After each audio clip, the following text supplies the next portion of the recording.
First off, sir, it's such an honor for me to meet you. I love your work, and I just introduced my son last night to Spinal Tap, so thank you for your time. Thank you. How old is your son?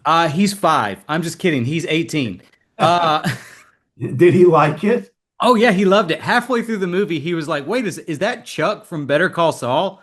That's funny. That's funny. But no, we love it. I wanted to say over the years, this is Spinal Tap has become a part of the cultural zeitgeist, and I wanted to know what point did you realize it was becoming something bigger than just a fun movie? Well, it took a little while, but we started getting approached by real rockers who were telling us, that there was a staple on their tour buses, and they watched it over and over.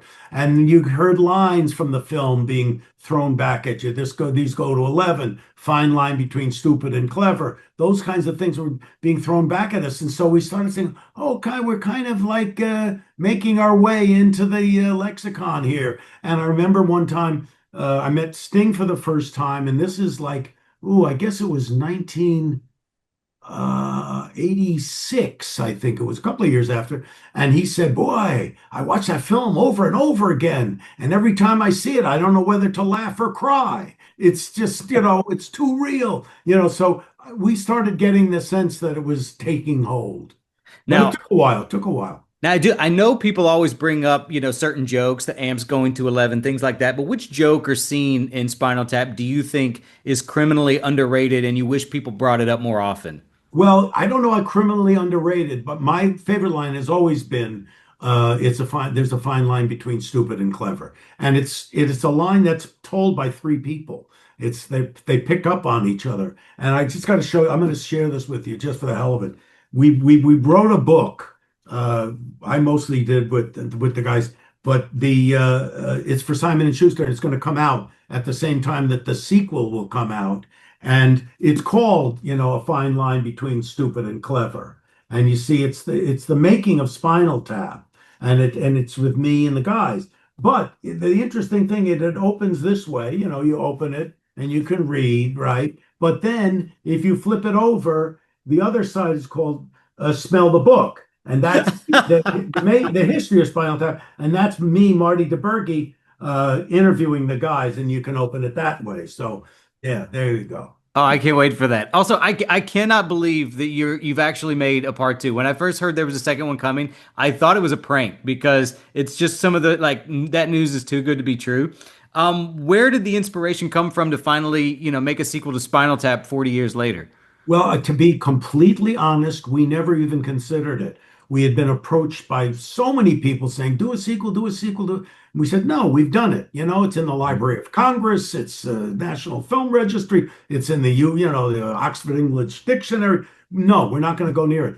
But Harry, God love him, he was really upset that we were not making any money over the years. Everybody had rights and we never got anything. We had 40% of the profits and there was never any profits. We literally made 82 cents a piece. You think it's a joke, it's like nothing.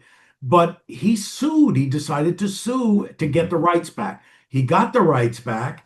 And then we said, well, what do we do with them? Now that we got this, what do we do with them? So we sat together and we said, well, we pitched, but nah, leave it alone. We did it. But then slowly an idea started to percolate. And that idea came out of something very real, which was the guys hadn't played together in 15 years because they had become a band. They were playing, Glastonbury and Royal Albert Hall and Mhm. Wembley and everything.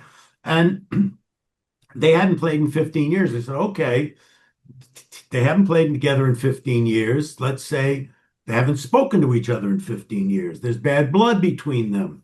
So in reality, their manager, Tony Hendry, who was played Ian Faith in the movie, he actually died. So we thought, what if he bequeathed the contract to his daughter, and she had in this contract one last concert? But then what's the point of it? It's worthless because they hadn't played in 15 years. Nobody knew about them. They're done. And then we remembered that Kate Bush had done a song that they used on Stranger Things. And all of a sudden there was a resurgence. And we thought, wait a minute, what if And it all came down to a real place. He said, what if one of their songs, some big rock star or big music star, is screwing around at a sound check, does one of their songs, somebody films it on an iPhone, they throws it up on TikTok, goes viral, and all of a sudden they become viable again. That became the idea Yeah. for the film. And once we had that, we said, okay, then we were, but if we didn't come up with something that we all felt, okay, this is something we could do, we would have said, okay, let it be. I love that. I can't wait. I'm so excited for this movie. Yeah. Can I also tell you that I can count on one hand movies that I believe to be absolutely perfect, and one of them is The Princess Bride. Um, Oh, thank you. does it ever outrage you like it outrages me whenever someone mentions possibly remaking it? Well, you know something? It does bother me a little bit. Hmm.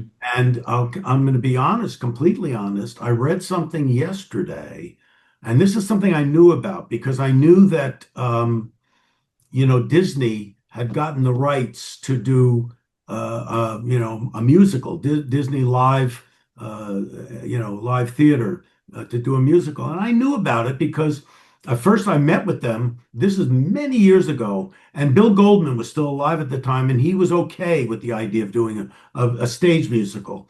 And so I said, okay, let's.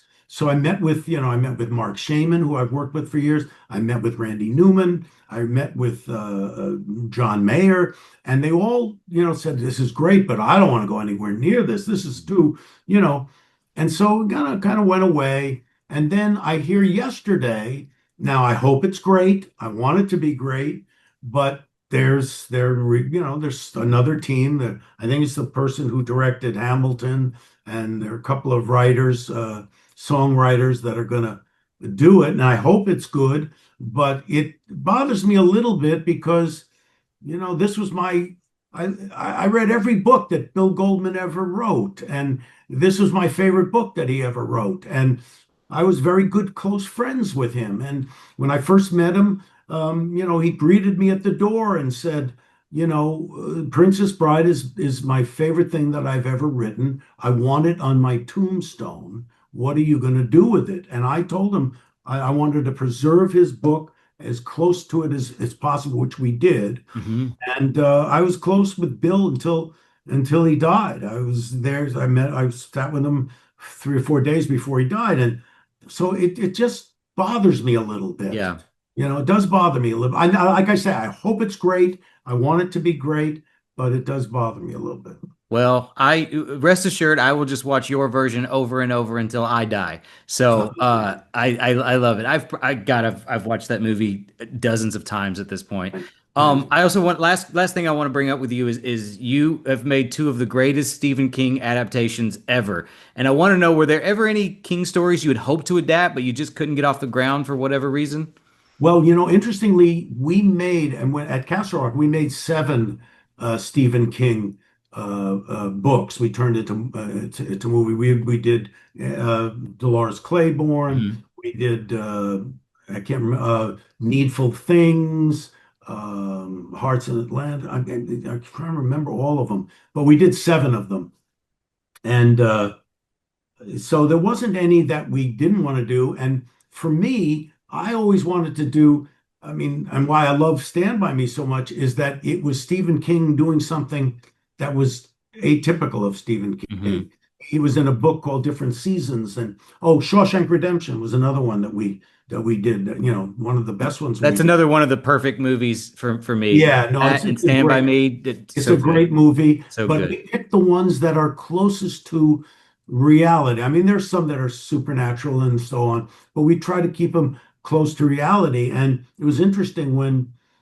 we first finished Stand By Me, I screened it for Stephen, and it was just me and Andy and Ray and Bruce and Stephen in a room, and he watched this thing, and afterwards he was like quiet. And he said, let me just go and think about, he was like moved, like really moved. He Mhm. came back about 15 minutes later and he says, I just have to tell you, this is the best thing that's ever been adapted from any of my works. And he said, that's not saying much, but it was, and he was and that made me feel great. And then he said something that really put me away, which was, he said, every once in a while I'll see something in a movie that of a book and I go, why didn't I do that? Why didn't I do that?